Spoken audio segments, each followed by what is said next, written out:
out your hose and grab your can. We're about to integrate another Pest Geek podcast. Hi, everybody. Frank Hernandez here, and welcome to the Pest Geek podcast, bringing you the latest information on pests, products, and politics from today's leading industry sources to help you start, manage, and grow your pest control business. Hey, welcome back. Welcome back to another edition of the Pest Geek podcast. I am Frank Hernandez, your Pest Geek, here discussing all things pest. We want to remind our audience to join in on the revolution. That's right, join in on the conversation, be part of the society. Pest Geek Podcast Listeners Group on Facebook. And we're on YouTube. We're on the web, pestgeekpodcast.com. Check out there the notes, everything that we put into the podcast. They're all on there. And now for today's topic. Okay, guys. So I've got on the phone Chris Gross. Now Keith, I'm sorry, Keith. What did I call you? Chris. Oh, I'm sorry. I must have Chris on my mind. Are you nervous? Yeah, man. I only done about 250 of these, and I get nervous every single time. So I've got him on the phone. I'll correct that because it says Chris on my logo, but we're live on the Pest Geek podcast with our Facebook listeners. And we're going to be talking about, you're the inventor of what we know as the red eye termite. Is it a monitor? Correct. It's a treatable monitor. It's a treatable monitor. Okay. Yeah. So I've seen it. I've seen the ads. I've seen the product. I had no idea you did it. I had no idea who made this. I thought it was a company in China that was just was spamming me to do this. And I said, but then we were talking, I guess, in one of the groups, and your name came up, and I said, well, we got together, so that's awesome. But you're a 20-year veteran that became 20 plus years who became an inventor. And then sold the company, and now you're pretty much a traveling gypsy. Yeah, pretty much. I'm a full-time RVer. Franklin, I'm doing something different. I'm knocking on pest control doors. First of all, I correct you a little bit. I sold my business to my daughter. She's a third generation. Gotcha. And I sold my patent to someone else. So I've actually made 2 sales there. Awesome. And, Franklin, it literally changed my life, man. I was hand making it down in Florida. I'm from Punta Gorda, Florida. And I was the first thing that happened was I made a bunch of sales to my competitors in town of this product I was making. It was called the Green Eye back then. But so I knew I had something special, so I took it out on the road. And I started visiting guys, and I started making some sales. And then I took it a little further, and I took it up into the Carolinas, and bang, man, I made a big sale. I made a big sale to Rent-A-Kill. Right now they're the largest company in the world. I took that money. Right. And I made a big sale to Rent-A-Kill. I invested that money in a bus and a injection mold, so it was a real professional product. Okay. And I took it out again. I kept spreading the word, and I made a big sale to Rent-A-Kill, and they used it in the Washington D.C. area for a while. I sold like 8,000 units to them. And so I'm out on the road. I come back. My wife and I look at each other and go, man, if Rent-A-Kill will buy them, everybody will buy them. Of course. So we Franklin, I gambled everything, man. I sold my business to my daughter. I sold my house. I sold everything. We got the RV and we took off. And man, the next thing you know, bang, a guy in Texas. His name's Zachary Collender. He owns 40 stores in the South, and he's a big manufacturer. He bought it from me, man. And you know what? If I had $1 for every time somebody told me they'd buy it, I'd be rich. You know what I'm saying? And he says, I want to work with you. He bought 2,000 of them. He sold them in his stores within a month. And he called me in, man, and he bought it from me. He changed my life. I worked for it. I'm out there pushing it. Right. And he listen, I want to get something straight to some of the listeners. He owns 40 stores in the South, and there's a new one in New York and stuff. And he is a retailer. Okay. And a lot of these guys don't like this, but let's face it, not John Deere, but Site One, they sell to everybody, correct? Right. Right. So, but he has a wholesale side. And listen, I'm not getting paid to say this or anything, but in the near future, and I'm talking soon, there's going to be one of his stores everywhere, like batteries plus bulbs. And you as a wholesaler or as a PCO, you're going to be able to go right to him and buy any product you want, probably at the best price and with the best, backing. Right. He's got it, man. Listen, this is not your guy who's buying product and trying to sell them cheap and trying to beat people and sell them out of his garage or a small warehouse. These guys that bought this from me have a 380,000 square foot warehouse in Georgia, and they're pumping out their own chemicals. They're making their own stuff in different brand names. So it's direct to you guys, and all you got to do is sign up with them on a wholesale side, and they're good, man. I've had a lot of offers, Franklin. I've turned down big money for this thing because a couple people wanted to squash it. Right. Obviously. Go figure who that is. Yeah, that's not. Yeah, I mean, it's a monitor you look at, and you can tell if you have termites, and the patents are on gravity, so it works every time, man. But anyways, they're pumping it out. They got, I set them up with all my material. When you invent something, you're not necessarily rich. Everybody thinks you get a patent, and boom, you got money, So, but it's not like that. Only about 2 or 3% of all patents make money, and it's been a long road for me, man. But I'm out here enjoying it now. Sweet. Yeah, I was getting some feedback from the people on the audience that are listening to us live now that we weren't getting audio out there to them. I mean, they were hearing me; they just couldn't hear you. But the good thing is we got this recorded. We're going to go ahead and post this, on our website and on our podcast and all that. But we can go to that. I'm just curious as to one thing though. How the heck did you get into pest control? Because I've been putting out stuff, and I've been now in this 12 years. Every time I talk to somebody, it's technically usually by accident.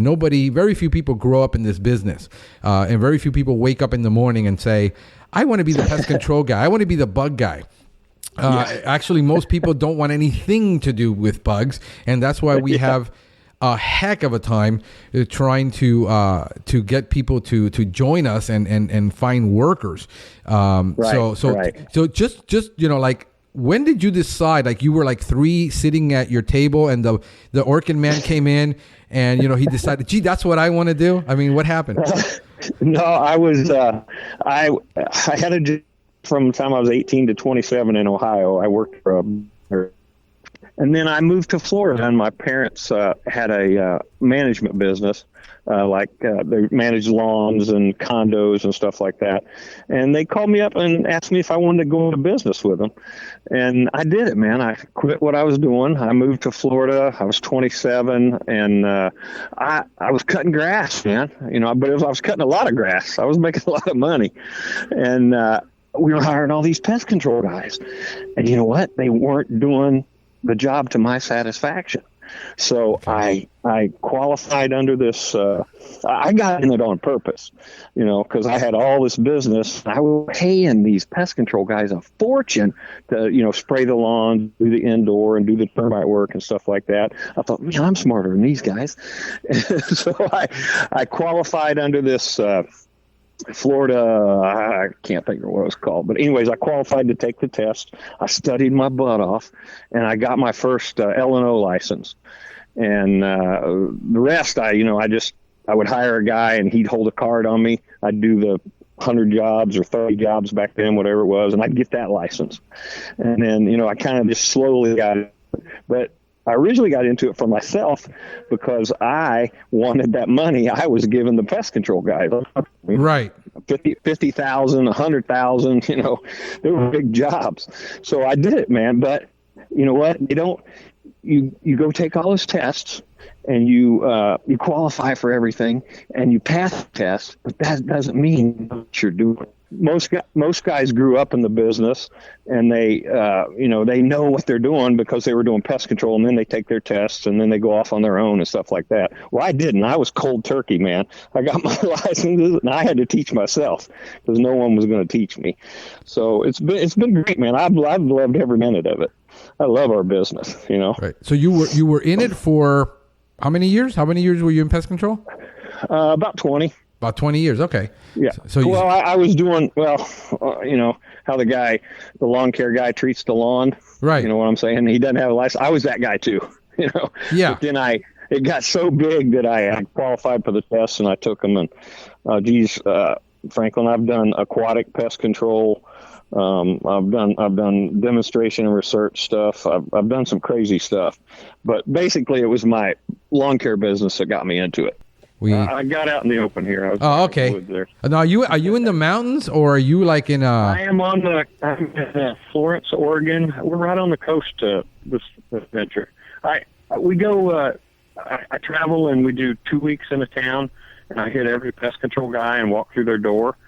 And then I go to the next town. I spend 2 weeks, and I keep moving, on down the road. Right, so you're visiting, guys from state to state, and knocking on their doors and just talking to them about. Franklin, I am knocking on bar doors. I'm knocking on big company doors. I'm just walking in and showing the product. I don't think I'm a rep. I'm kind of doing this on my own because I get a small royalty. Right. And, I figured if Rennick would buy 8,000 of them, other guys are going to buy them.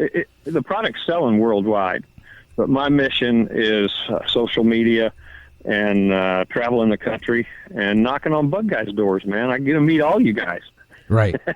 So good time, man. Yeah, so the guys that lost us there for a minute while we got all these technical difficulties handled.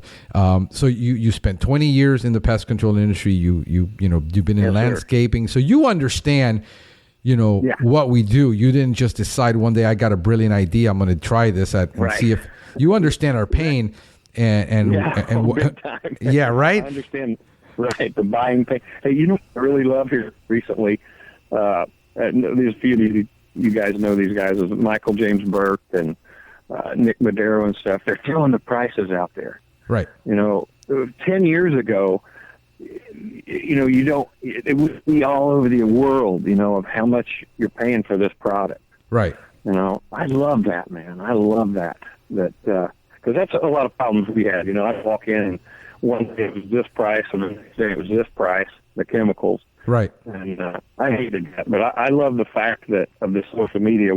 It's changing everything, man. It's changing the way I'm doing business. Oh, absolutely. No longer, this is one of the it's a disruptive technology for everybody, because on one end, the manufacturers and distributors and everybody, used to control all the information.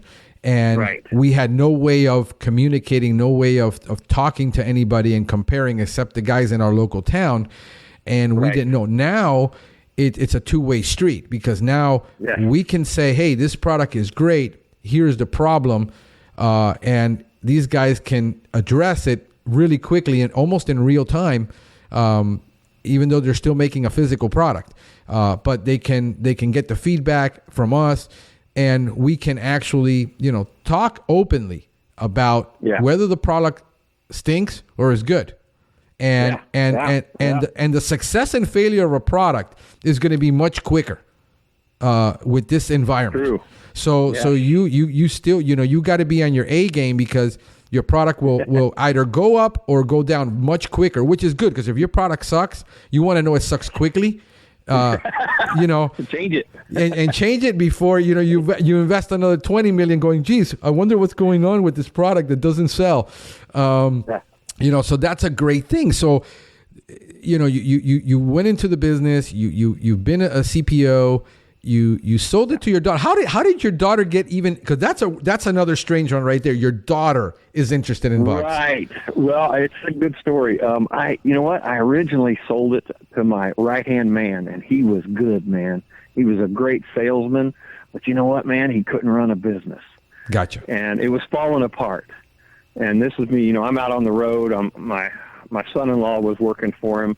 And, you know, they're telling me about it. My customers are calling me and crying. One lady was crying because I wouldn't call her back. So I went back to Florida. I had it sold to one of my competitors in Cape Coral. And what was his first name?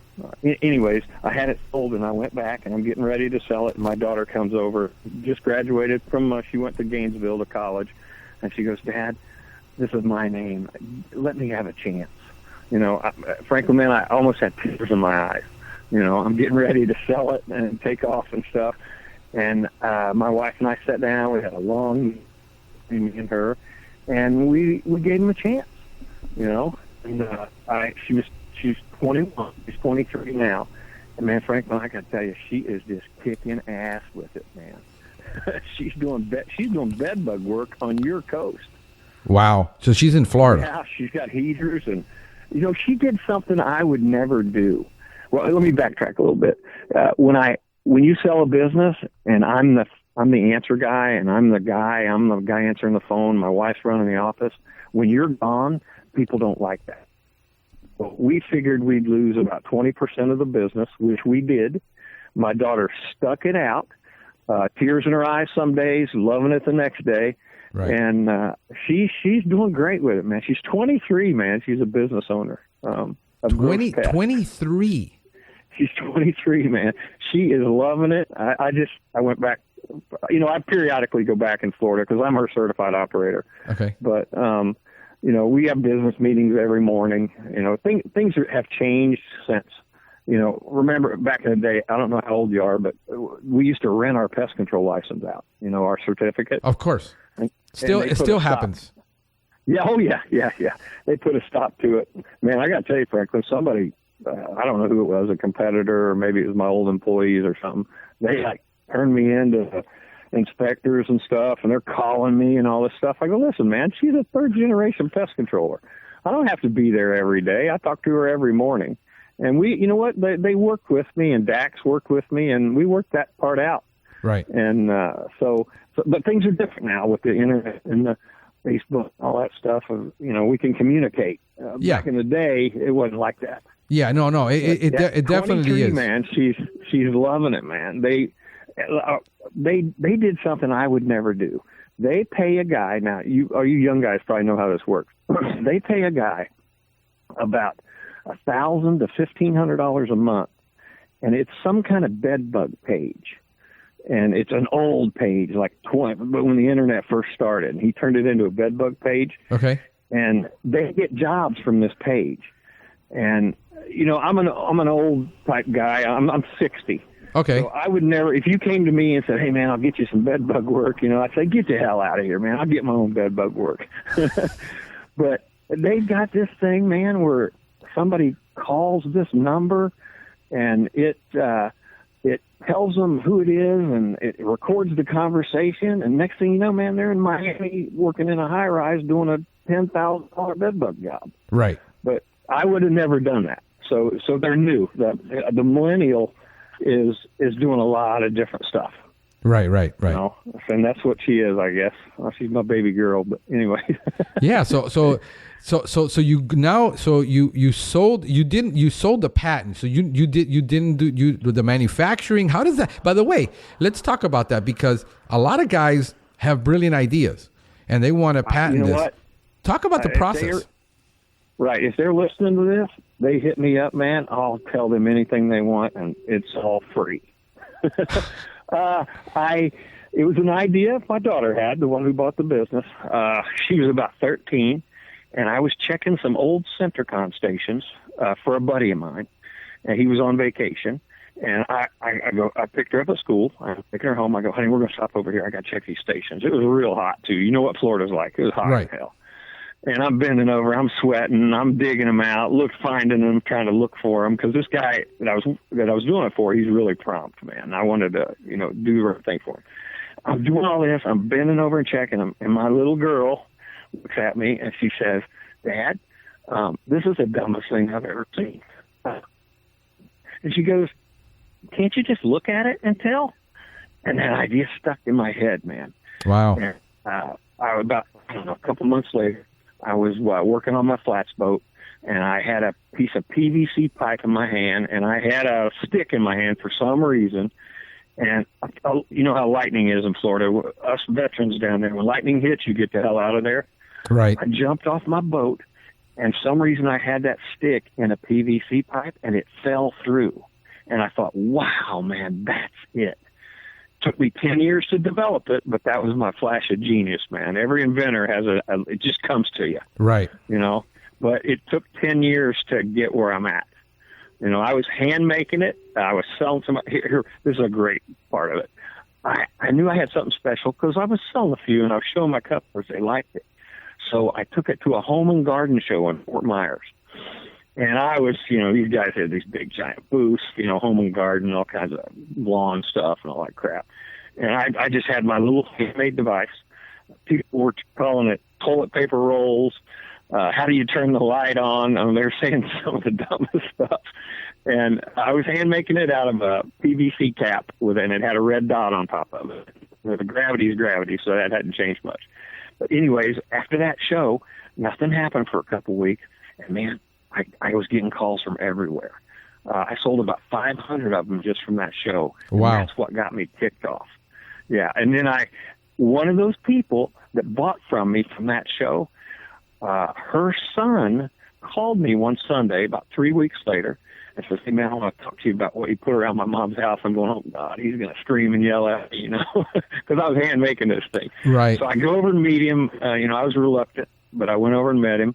And Franklin, he had his own factory in Indiana, and he wanted to make my product. Right out of the gate, man, I had a manufacturer. Wow. So, I had a manufacturer, and then that went on fine. We made it to distribution, and then the son took over the business, and he started putting the screws to me. No, dude, that's not the deal. Your dad, you make it, and I get a small part of it. He goes, "No, I want cash up front and all this." So you meet real big bullies along the way when you're an inventor. So right. Anyways, I fired his ass, shut everything down for a while. My wife and I redeveloped it into the Red Eye, and I'm out here on the road right now, man, showing guys. Gotcha. It is tough when you're working those deals and you're a small guy. And, the small guy takes the hit all the time. Most of the time we're pioneers, getting burned. Yeah. Well, I had some offers, man, and I won't mention names, but right. It's a couple to buy it from me and crush it. But that's not what I wanted. I wanted to keep it in the business. Right. And I really wasn't hurting for money because I had a big business. We had 4 or 5 employees. Right. And so I just kept pushing it forward, man. And that's what I'm doing. You should see the looks on the guys in California and Oregon. They're loving it, man. They're like, right. "Who are you? Where'd you come from? Who do you work for?" I don't work for anybody, man. I'm just out here. I'm showing you a good idea. And these guys at Solutions, they're backing me. Okay. I have my own admin right. At their company, and any problems I have, I can call them. But I'm just basically just spreading the word. I don't think I'm selling it, because a rep calls you back and does this and calls you back. I'm just kind of hitting and spreading the word. Right. And, I'm putting it out there, man.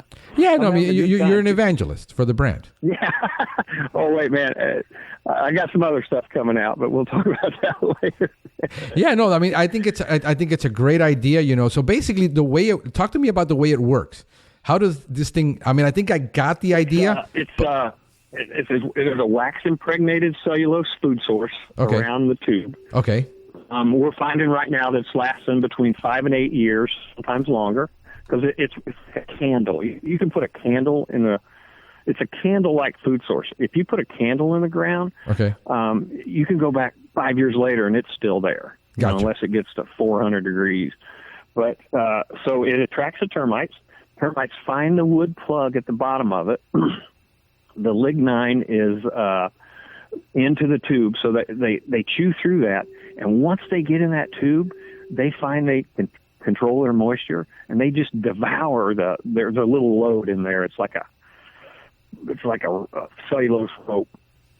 They devour it, and the red eye has nowhere to go but down. It's gravity activated.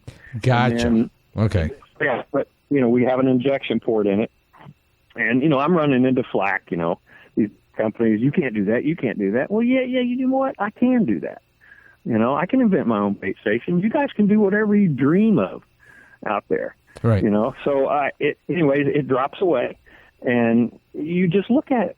The clear eye is made from American-made acrylic. It will never yellow. That was purely accident in my favor, because a lot of clear lenses like that, they yellow in the sun. And it just drops away, and then somebody said something to me in a meeting about injecting it with chemical. I thought, well, thank you, man, and I put an injection port in it. And all the non-repellent chemicals say you can treat suspected termites. When that thing drops, you've got termites, man. So you can hit it if you want. You can hit it with Thermador if you want. That was, it's a long process. Right. But you can do it. Can you use it as a standalone? In Florida, you can, because we can write our own contracts. But other states are a little different. Louisiana's tough. Georgia's tough. I did a blitz through Georgia, and on my way out of Georgia, the head guy for Department of Agriculture there called me. Okay. And says, hey, what are you doing? He goes, I need to meet with you. Hey, man, I'm making progress, man. I went to meet with him. I took the owner of Solutions Pest and Lawn with him. We sat around. His whole crew was there.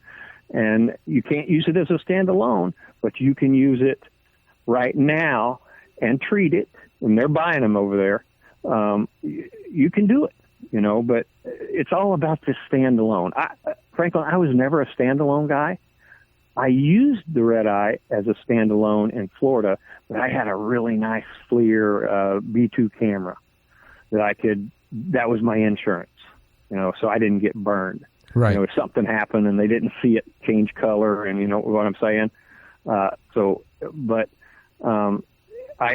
it before the Department of Agriculture in Louisiana, which is real tough. They have more termites than anybody per square acre. And I got it passed, man, the first time. They loved it. It was a 7-1 vote. And I was in a room with a bunch of other guys, and they had to do 2 and 3 year studies on their ideas. There's a guy from Texas that have you seen the gravel you put around the house? Yeah, I'm not too familiar with termite. Like I've seen things done. Yeah. I met him once. I was doing a show in Texas. Okay. I met him once, and he was trying to get it past Louisiana, and they made him do I think it was a 3-year study, 2 or 3 year study, and he had to pay for it. Right. And then I get up there, and let me tell you, man, when you're in front of those guys and it looks like the Supreme Court, it's nerve-wracking, man. Right. It is really nerve-wracking. But anyways, I did my spiel. I showed them. I gave them each one. And, man, the one guy said, let's vote on it right now. I'm thinking, what? My wife grabs my hand, and bang, man, a 7-1 vote that you can use it in Louisiana. You can't use it with the port. But now you got to imagine, this was 4 or 5 years ago. I just come out with an injection port. But you can use it to find termites. You can use it in conjunction with a full treatment. In Louisiana, you have to do a full treatment. And check this out, man. Every time they do a termite job, they have to send a check to the Department of Agriculture. I think it's like $15 now or something. Okay. So, yeah, every time you do a termite job, you have to send the state a check. What a racket. Oh, wow. So what, like a verification that you did the treatment, and then they can log it? Yeah, you have to send them all your contracts and the way it's written, and they're tough, man, Louisiana. Right. The toughest states I've found as far as tough on the inventor and a new product is Georgia and Louisiana. But, hey, they're nice guys. Once you meet them, they're there to help you. Right. They're just not there to fine you. They're there to help you and make sure you don't kill people and stuff. Right. No, I get it. I get the whole, and everybody's coming up with something, and there's no consumer protection, and you've got a $2 million home, and the guy says, sure, this will kill everything. And, And then you're finding you're going to need a wrecking company to rebuild it. But I get that. So it works because I understand that you're talking to a guy that doesn't know anything about termites. I don't deal with termites. Okay. My thing is lawn and ornamental and and general household pests. I originally spent nothing but 6 years in nothing but lawn and ornamental. So. Mm-hmm. So when you put this product in the ground as a standalone, it's a monitor. But then you can actually inject a chemical into it. You can inject any non-repellent foam, and as long as you want to hold your finger on the trigger, you can push it back into termite tunnel. You can push it. Gotcha. Okay. And now there is are you familiar with Ultraset? Ultraset. I think it's owned by Syngenta now. DuPont invented it. It's the low dose termiticide that you don't even have to wear gloves with it. Anyways, on that label, it's the first time in history that a termiticide label has said you can treat the ground around a monitor. Imagine that, man. You could put the red eye in, you could treat the ground around it, and just let it sit there. Would kill termites without you knowing, and it would kill termites without you knowing. And if it got real bad, it would change color. So that's another big step forward. Gotcha. So you're doing good, man. I mean, if this is the whole issue about disruptive innovation that nobody likes. Because it disrupts an entire industry, and then other people lose out. But if it turns out that it works, the consumer wins. And, nobody, everybody's like, we want the consumer to win as long as we don't lose out.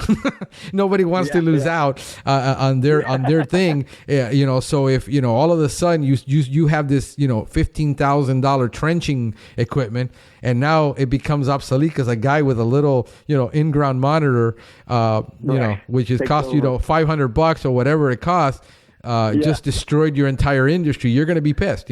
I get it. But they're pissed. They're not happy. I also have one. I have a skinny one. I call it a retrofit. You can retrofit any bait station on the market by drilling a hole in it. They really don't like that. Wow. And I've been told by some guys, man. Paul Hardy, he was a research and development. He's pretty famous for Orkin. Okay. Like 40 years.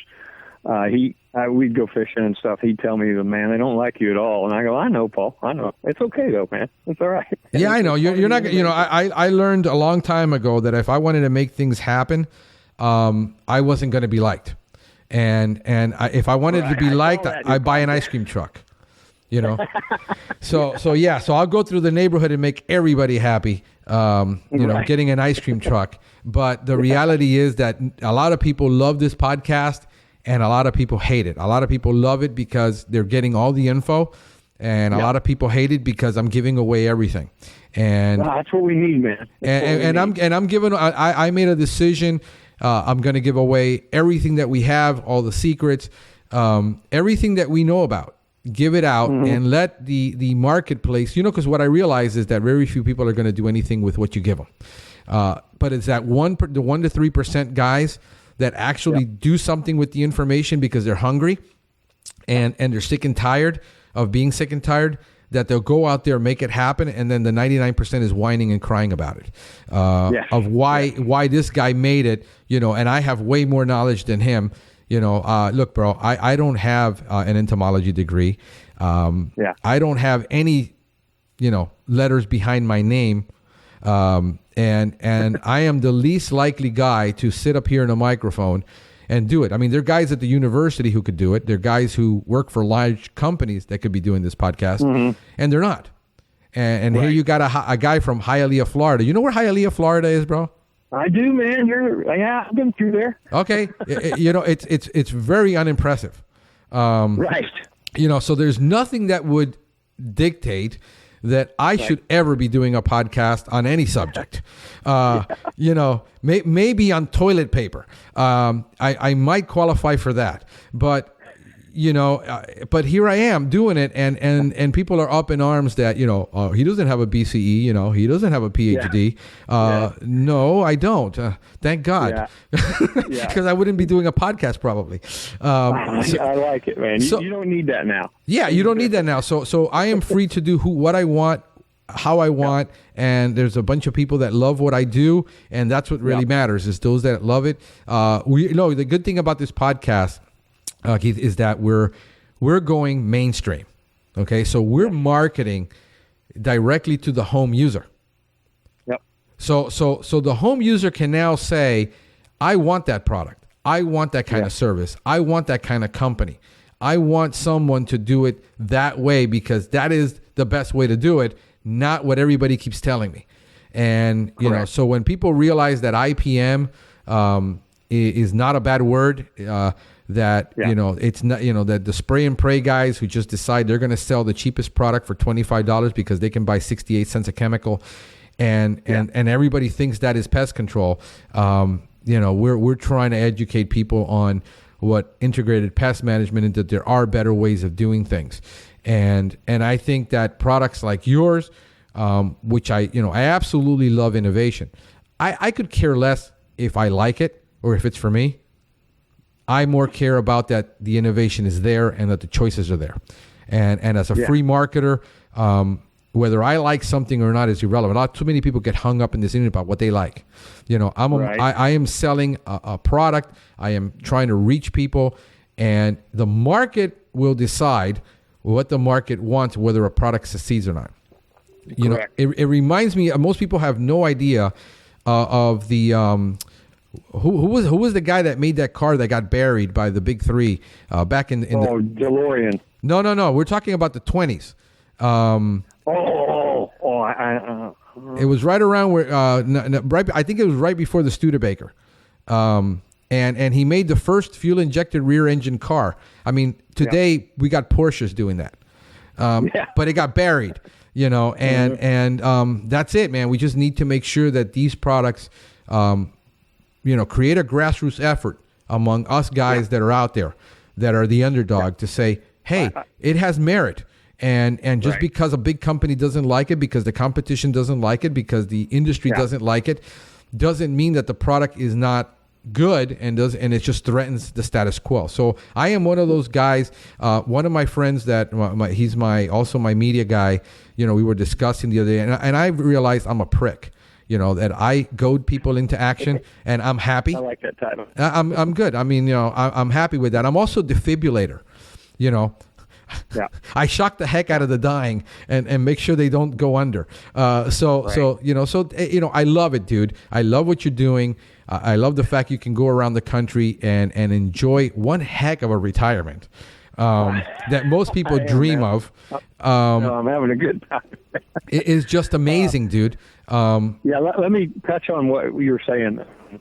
What was I going to say? These are just real tidbits that happened to me on the way. A guy saw me. He was a big, the big head doctor guy at BSF. You know what, man? He saw me at a show at Purdue University in Illinois, or whatever state it was in. You know what, man? He saw me. His eyes got real big. I didn't know who he was. And you know what? When I was filing for my patent, he tried to steal it from me. Wow. And those are things that happen to you. Yeah, they'll crush you, man. They'll try to crush you. Yeah. And so far, once you get the patent, they can't do a thing about it. And these guys at Solutions stores, they knew it, and big enough to fight anything. So yeah, they'll try it, man. And then I told you one company was going to buy it and crush it, but that's not what I wanted, man. I wanted the guys to have it. Right. Don't get me wrong. Their products work, or they wouldn't be on the market. Of course. Yeah.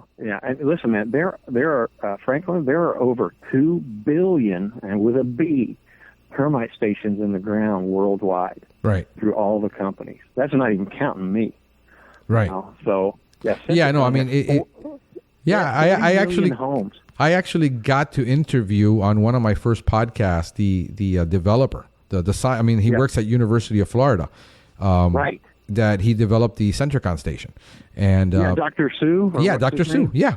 And I actually interviewed him on the podcast. We got a hybrid termite down here. Yeah. Oh, yeah. I love it, man. Yeah. So we ended up with I know, it's great, right? It's gonna chew everything up. Let's sell a lot of stuff. Eat your concrete, man. I don't eat the concrete. Yeah. So we've got the hybrid, and I interviewed him on that podcast. But and now we've got the whole issue with Centricon and Trelona. The whole battle between them two, and it's great when new products come out on the market and disrupt everything, because it puts everybody on their toes. You're either going to be better. Right. Or you're gonna sink. I mean, Blockbuster owned everything until Netflix came out. I said, who the heck's gonna buy internet, video? Yeah. And then what the heck is a VCR?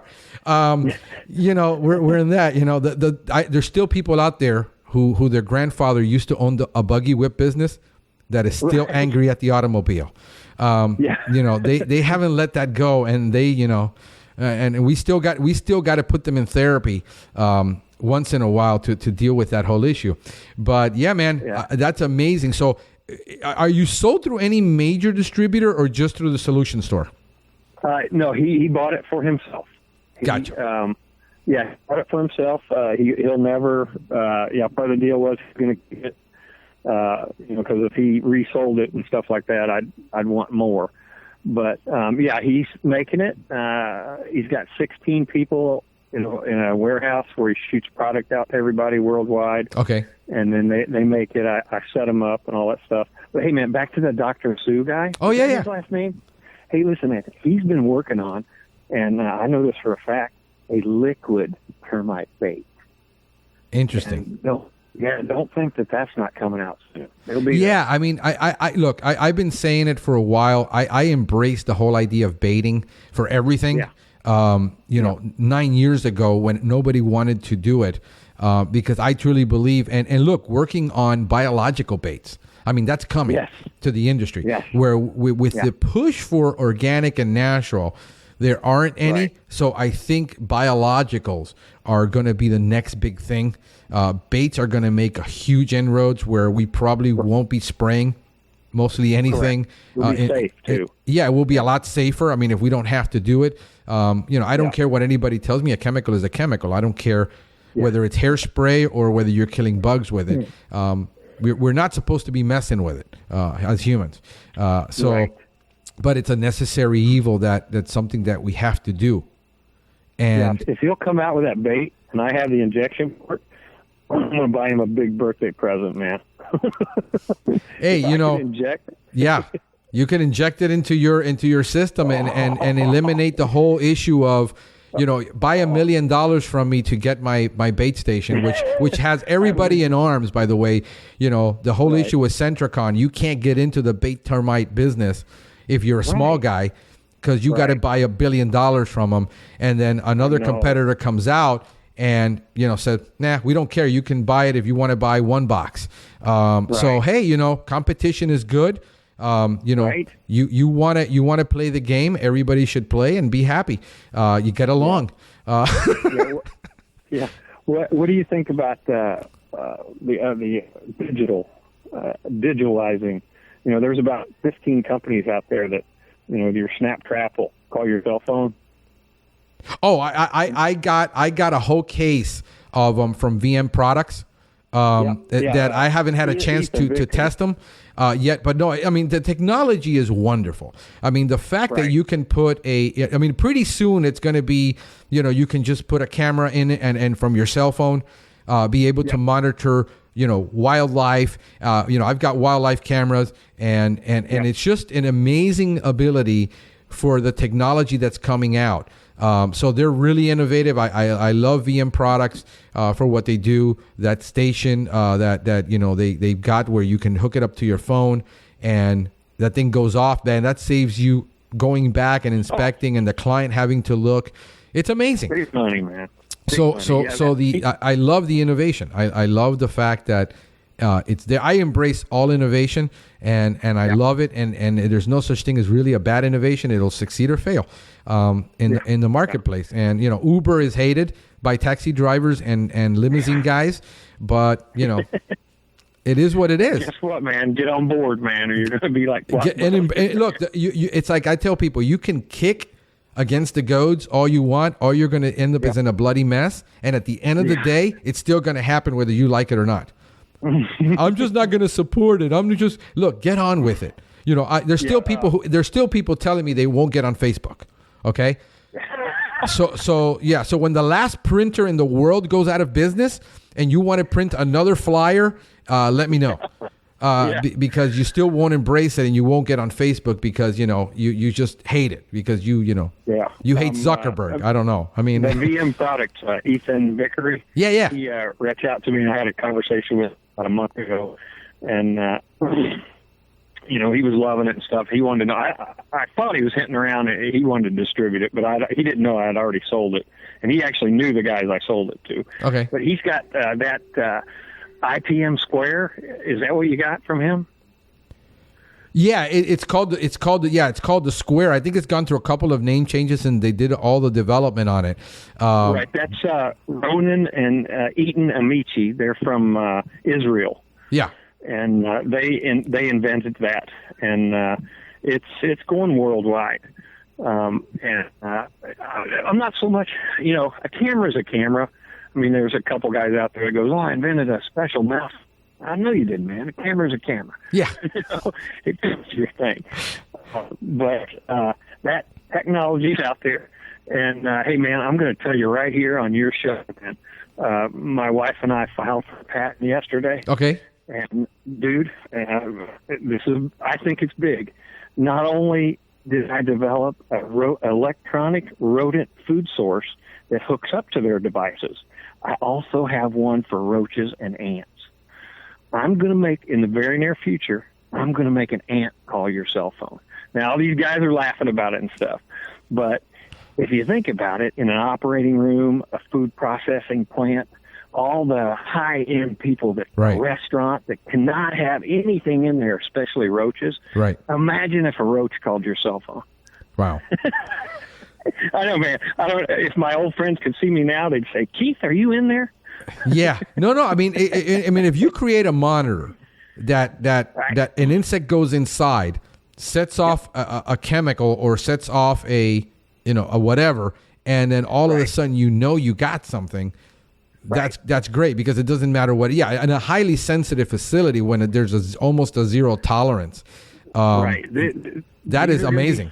These are going to be food sources that they chew on, and as soon as they start eating it, it's going to alert you that they're there. Gotcha.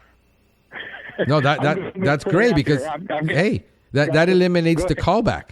You know, you already you call the client says I'm going to be there tomorrow. You got ants. I mean, like, you know, how do you know? You're looking at me through my camera. You know, so no, dude. I mean, the stuff that we can do today, if you can dream it, all you have to do pretty much is dream it and do it, because you know, the technology is there, unlike any other time in history, for us to do so many things that couldn't get done. And it's just a matter of people saying, you know, it's going to be funny because when you do it, there's going to be 15 guys on a blog post going, "Yeah, I had that idea 10 years ago and I did nothing with it." You know, there's always that guy that says, "Yeah, I had this bright idea and that guy did it." You know, and says, "Well, why didn't you do it?" Yeah, you got to keep it, man. Yeah, so that's awesome. Yeah. How many, by the way, let me ask you a question, because I am a guy that I got 4 ideas on the drawing board of things that I'm actually testing right now in the field that I've had for 2 years, and I'm testing it, and I'm putting it out there to customers to test it. And what do you tell the guy that says, "Hey, I got an idea"? You get it going and make sure it's working. You file for a provisional patent. Okay. You can do it for $70. You can do the drawings yourself. It has to be real technical. But within that year, you file a utility patent. Okay. And right now, if I could do it all, I would do the $70 thing, which I just did. Okay. On these other devices. Now, I've got a year to file a utility patent. Okay. Some of those patents can be $100,000, but right now, if I could do it again, I would use LegalZoom. You know, it's that one of Yeah. What these names like. LegalZoom.com. It's out of California. Yeah. They're a huge company. They will get your patent for you for $3,600. Gotcha. Once you have that patent, you got 20 years of just you can make it. To make it. So that's the way I do it now. I didn't do that in the beginning. LegalZoom wasn't out there. I probably have, Franklin, I probably have $100,000 wrapped up in. I know. I mean, I had the inventor of the wall plug that you can do the wall injection. And that he told me I spent $150,000 on that because easily on a little plastic thing, and he's got a mold that costs $50,000. Yeah, and they just pump them out and ship them to him from China or wherever. My product is made in the USA. Yeah, I know a injection mold guy, but and he's still working for the guy. So right. Like when he bought me out, they went to all my vendors and bought like 20,000 pieces from each one. My vendors were just jumping up with joy. But yeah, that's the way I do it. I do the provisional patent, and then you file a non-provisional with it. It's got to be done within that year. Gotcha. And then it takes about a year and a half for them to work it and fix it up and stuff. Right. And the LegalZoom's the way to go now. Really? For $3,600. Yeah. That's it. That's amazing, dude. That where things have come from, and again, another disruptive innovation that lawyers are ticked off about. I can't wait till we go to a flat tax and we destroy the accounting industry. I mean, they're lobbying against it because they're like, no, we don't want a flat tax because then anybody can do their taxes, and then you have a company that does your taxes online for $10. What used to cost you, $250 to itemize. Right. Somebody's going to come up with it, and you're gonna push for it, and I get it, man. Yeah. I get the whole thing. The disruptive innovation. I am just a guy who likes. I get bored. And I just like I like to stir hornets' nests just because I'm bored. Right. And that's great. That's an awesome thing to be, when you decide that makes you happy in the morning, you get up and you want to do this. I'm totally thrilled, dude, for you, of what you've accomplished, what you've done, that you're able to live the life that you wanted. Maybe it's not the life you intended to live out, but it's probably messed up for you in a really nice way. Well, no, you know what? I knew when I first did this. I always thought, man, if this ever goes over, I'm going to travel around and I'm going to shake everybody's hand. Yeah. I had that idea from the beginning, and man, you know what? I'm living proof, man. If you work hard and you stay focused, then you can make your dreams come true, man. Yeah. Yeah, no, I agree, man. A lot of people are discouraged. They're listening. They're fed up. They're tired. They're just wanting to get out of this business. Man, just innovate it, change it. I mean, I love getting up every day and doing what I do. Most people don't get it. But I get to spend an hour with you behind this microphone and pretty much do what I want on a daily basis because I have great people that I hired to do the work. And for 12 years, I was doing the work. Right. So it's a great thing to figure out one day to do what you love to do. You get up and, when they asked me when I was 14, Keith, what do you want to do for a living? I said, I want to own a business.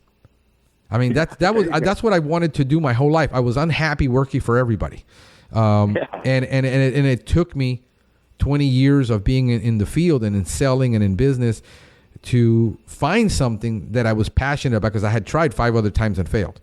Most people will give up in the pest control industry. I want to encourage people out there, Keith, because they're discouraged because they tried going into themselves. They tried to go into pest control and they failed the first time.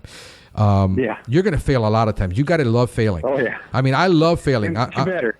Yeah, and the quicker the better because I've learned to embrace it because the faster I know that something isn't going to work, the faster I can shoot it in the head and go on to something else and not be all hung up emotionally about it because I got a lot of babies out there that I've buried, that weren't going to work. And, like I tell people, I need 99 bad ideas because I need 100 ideas because 99 of them suck. And so go out there and be encouraged. Try it again. Do something else. If I would have listened to everybody, saying you invent your own termite station. Why not, man? These things don't all come from a lab. Right. You got to be in the trenches, man. Yeah. To really figure it all out. Yeah, it is true. That's what I tell a lot of people is the reason I'm out there testing stuff, and I've tested like 15 ideas in the last 10 years, is because I'm out there and I see a need. But it is a lot harder than you think to come up with. I mean, it took you 10 years. Think about this. From the time your little girl has a blinding flash of the obvious, you're sitting. Lightning strikes. And and she gives you that idea to the time you actually develop it, get it pat, and get it going. It's 10 years. It's not easy. Right. It's not going to happen overnight. Right. We've got these guys who think that Facebook was built in 1 week, by a bunch of guys sitting in there and drinking, Red Bull for 24 hours, and they had this great thing happen. It's not going to happen that with a product that easily. It's and again, listen, man, only like 2 or 3% of inventors make big money. Yeah, and that's for the whole world. Yeah, that's what I say. I've learned to embrace the 1%. I tell people all this time is 99% of the stuff that's out there isn't going to make it. 99% of the businesses are going to fail. The patents are not going to sell. It's only that 1%. Look, I got guys, and you probably have dealt with this, and this should be inspirational for everybody. I got guys who make a living, make millions and millions and millions of dollars. Investing. I got guys that I know that are clients of mine that make money investing in startups. Oh yeah. Okay, and they tell me, look, Frank, the reality is that 60% of the startups will fail right away that we invest in, and we already know what to look for when we're investing our money. This is our money we're investing. Yeah. And they say only 30% of these companies will ever make it past the startup stage. And so they know this going in. And if the best minds in the world who know how to invest money in companies that have started up that aren't even proven can say, we're going to fail 60% out of the gate. We know it. The 30% make it up for the rest of the 60 that failed. Yeah. I mean, there's a lot of stuff that, tough, man. Yeah, it's tough. You got to do it, man. You got to believe in it. You got to have a passion. Of course it has to work and stuff, and you have to prove it and all that stuff. Yeah. But, who would have thought that Netflix would take down Blockbuster? No, nobody. Nobody. Yeah. I mean, who Blockbuster made the decision not to do what Netflix was doing? Right. In some form or another, man. That guy should have lost his job. I guess he did lose his job. He lost everything. Yeah. Well, I think also, remember that he built Waste Management. And then he built Blockbuster, and then he went and built the nation's largest auto chain, which is AutoNation. So what happened was, I mean, you get into this service mind mentality and say the innovation is too far ahead for it to have any effect. And remember when Netflix started out, just to they understand that they didn't even have high-speed internet at that point. It wasn't there. They couldn't really stream video. They were sending, when Netflix started out, I was getting CDs in the mail. It was a mail subscription business. Then Blockbuster said, hey, we're going to get into the mail subscription business. And these guys were already working on the internet as they went in first as selling CDs via mail. So you would buy a subscription. Once you returned the DVD, you would get the other DVD back and the new one. Correct. And that was the whole innovation, and they were working on the internet part, and then all of a sudden, hey, we got high-speed internet, full speed ahead, we can do this, and these guys weren't even looking at that. We look at what we had going under. We had Toys R Us go under. Yeah, they're gone. And they failed to because they failed to embrace online shipping. They subbed it out to Amazon, and one of their core business they should have owned was, hey, we ship gifts overnight, toys, and they didn't embrace it. So I'm telling people, when you're not embracing what's happening and you're fighting against it, you're the one that's going to get hurt. You're the one that's going to fall behind, and then you're complaining and whining why everybody's kicking my butt. Right. So, hey, bro, I've loved it. Anything that you want to talk about that I've ignored on, that I haven't touched on, that I can talk this all day. I know, bro. We can talk bug all day, man. You guys got to go to work, right? No. Let me ask you this: if people want to buy the product, who do they call? It's sold from Solutions website. It's solutionstores.com. Gotcha. They just 20 more stores, 15 in Florida. So I'll be back in Florida working and stuff. Oh, okay. So explain it just to give them a plug too, because what do Solution Stores do? They are a store. You can walk in and get anything you want. Gotcha. Again, they have, listen, some buy-it-do-it-yourself pest control guys out there working out of small places. Yeah. I've been to the guy in Dallas's place. He's got a small place, but there's a lot of retail stores out there. Yeah. But these guys have 40-plus stores in the nation right now. They just purchased 20 stores. I think 10 of them are in Florida, plus they already have them in Florida. So you can go to the brick and mortar if you want. Okay. If they're in your neighborhood. And listen, eventually they're going to be in your neighborhood.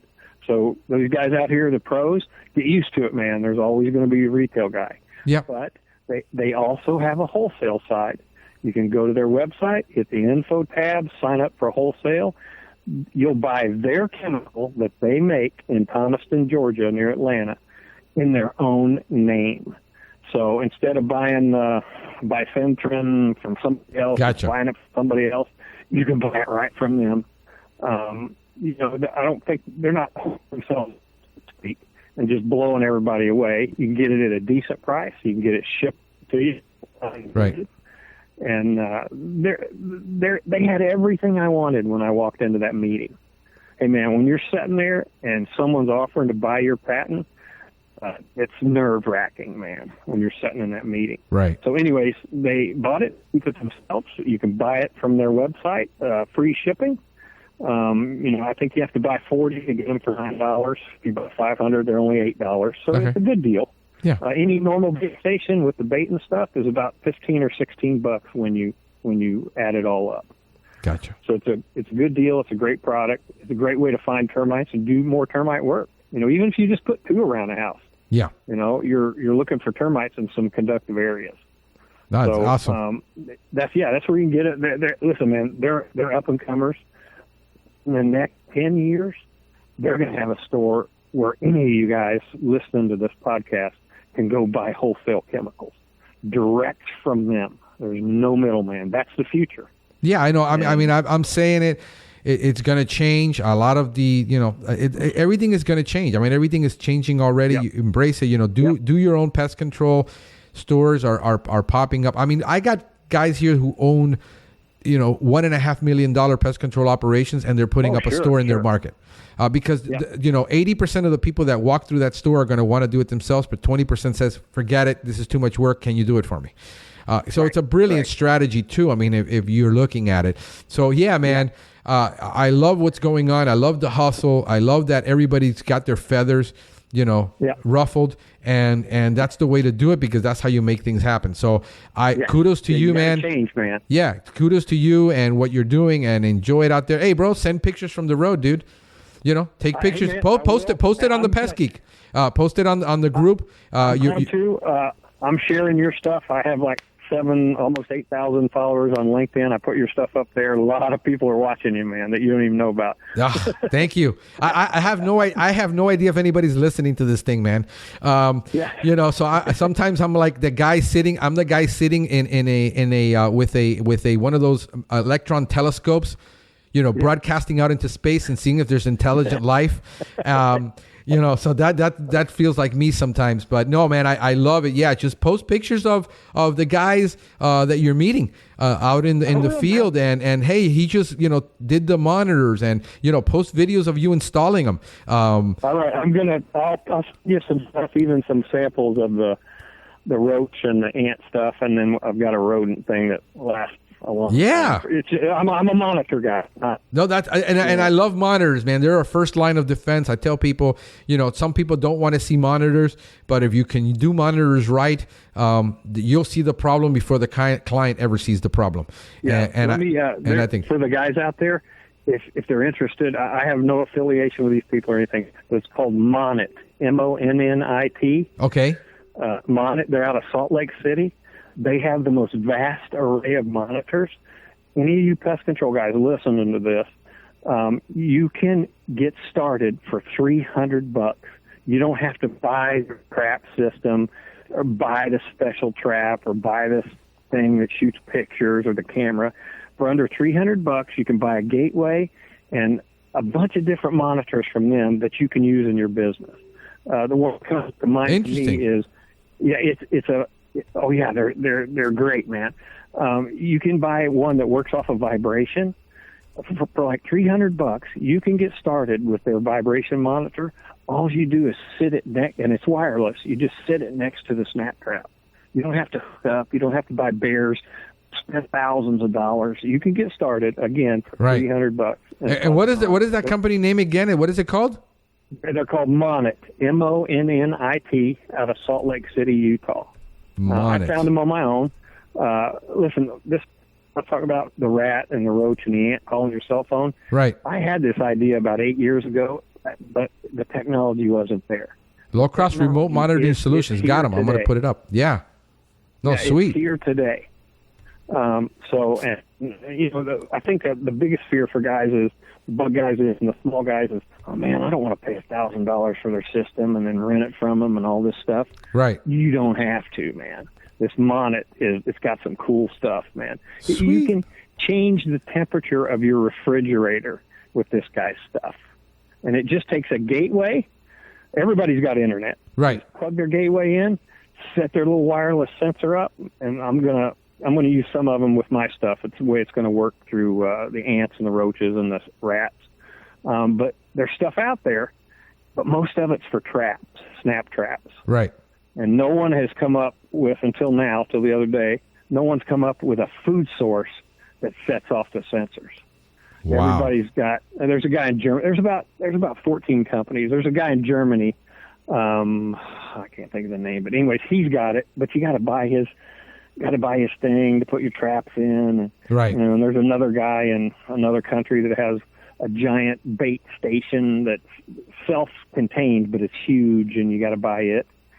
So check out Monit, man. You guys use your brains and figure it all out, and next thing you know, man, you'll be saving a fortune and making it. No. I see their site. I'm going to go ahead and I'm going to post it on the group, and it's great, man. I'm only talking to them. My stuff's going to work off of an open and closed circuit. Right. And they've got it. They've got the monitor, and awesome. It's some cool stuff, man. No, man. Imagine an ant calling your cell phone. No, that'd be awesome.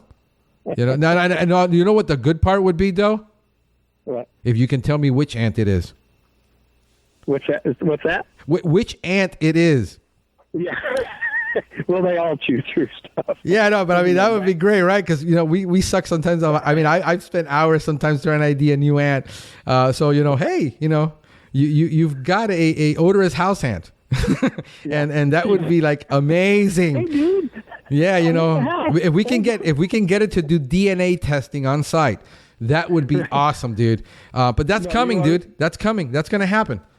Yeah, it would be great for me and you. You're a lawn and ornamental guy in Florida, and a lot of guys up north don't know what this is. But if we can make a chinch bug, call yourself over. That's it, brother. I mean, I'm telling you, man, I'm here in Miami going, I get pictures all the time. Do you think it's chinch bug or disease? From a picture? Yeah. Really? Man, did you find the chinch bug?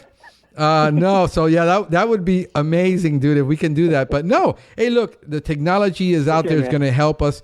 I'm super excited about the future of what's coming to the podcast. When you're in Miami, I know that nobody likes to come down this far because we're the original Southern boys.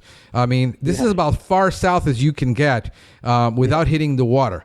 And so if you ever come down this far to Miami, hit me up. Love to have lunch. Yeah, there you go, man. I'm coming back. Yeah, I'm just kind of doing the Northwest right now because I know I'm not coming back up here. Listen, Oregon summer is 2 months, and it only gets to 67 degrees. Whoa! I'm loving it. Whoa! I know. Wow! It's weird though. It's wet. So yeah, you're almost at the border of Canada. Yeah. Well, I'm getting there. We're going to go into Washington and stuff. Awesome. Yeah, these what I want to say. I'm an old guy. Sometimes I forget why I walked in the room. But and I wanted to tell these guys about, if you don't mind, you got a few minutes? No, go ahead. Hey, man, listen, the cannabis industry. Yeah. Listen, man, this thing is big out here. Oh, yeah. It's got way more room to grow. The number one problem that growers and factories and stuff have is pest control. Yeah, and complying with the industry there. Yeah. Arrow, he's into it. He's in Colorado. He's been treating them for a while. Listen, these grow houses and stuff, and they're going to be everywhere. Yeah, it's a matter of time before that happens. Yeah, 25B products. 25B products is what's being used mostly, and biologicals, because they have to comply with certain state standards. Correct. And that is I've been keeping my eye on that for a while now, because I know that's going to be huge for the pest control industry. That's going to be a huge. Man. Yeah, I know a couple of guys that are out there already treating them with 25B products, and here in Florida it hasn't been yet. It takes a while for things to take off in Florida. Right. But I mean, a lot of other states that done it, and it's just hey, there's a lot of good that can come from this, more than bad.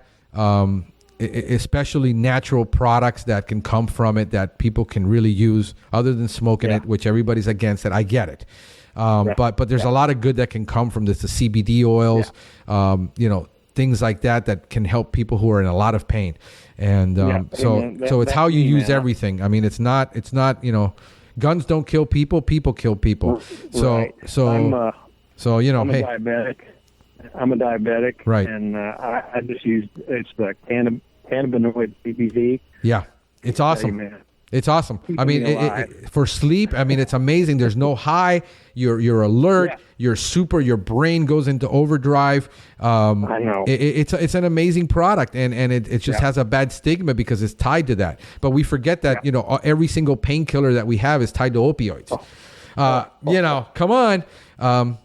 It's morphine. In the industry.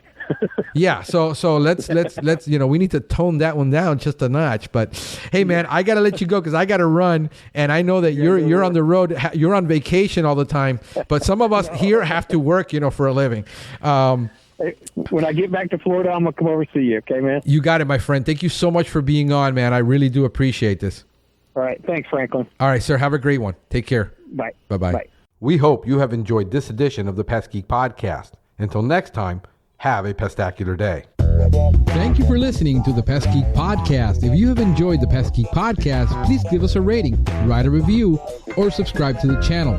You can join the Pest Geek Society by visiting pestgeekpodcast.com. Thank you for listening. See you next time.